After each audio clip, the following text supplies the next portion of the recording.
Let's talk about Greystoke, the legend of Tarzan, Lord of the Apes, from 1984. This isn't your campy Me Tarzan You Jane movie, nope. It's actually one of the most ambitious, serious takes ever made on Edgar Rice Burroughs' classic jungle hero. Director Hugh Hudson, fresh off his Oscar win for Chariots of Fire, wanted to throw out the old cliches and go deep. This is Tarzan as a real drama, full of big ideas about evolution, identity, and the blurry line between man and animal.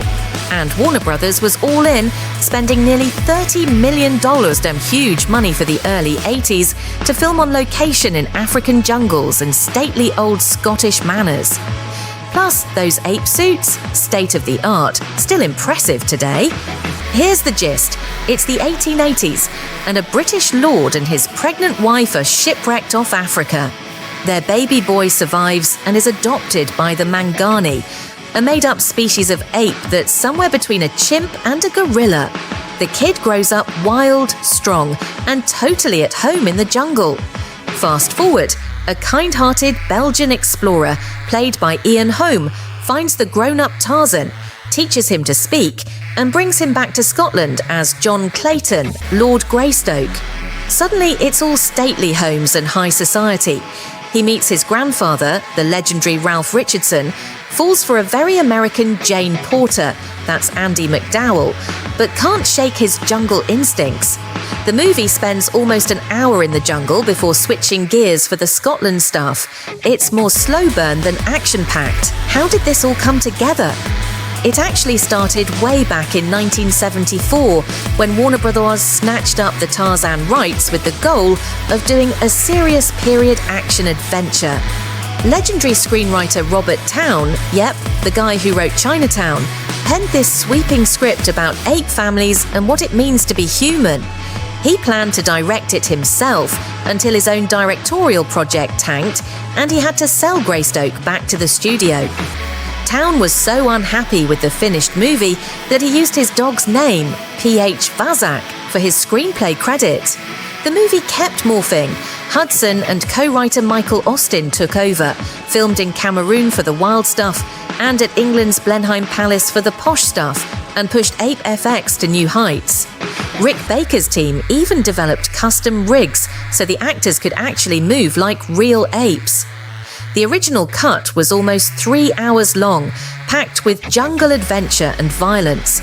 But the studio insisted on chopping out nearly half an hour. Some, including Towne, argue it threw the rhythm off, and sadly, no full director's cut exists. So how did it all work out?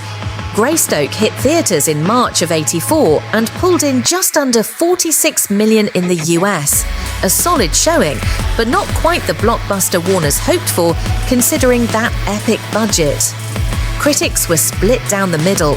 They loved the gorgeous cinematography, the music, and those incredibly realistic apes, but the last act, when Tarzan returns to England, lost some folks who wanted more pure jungle action.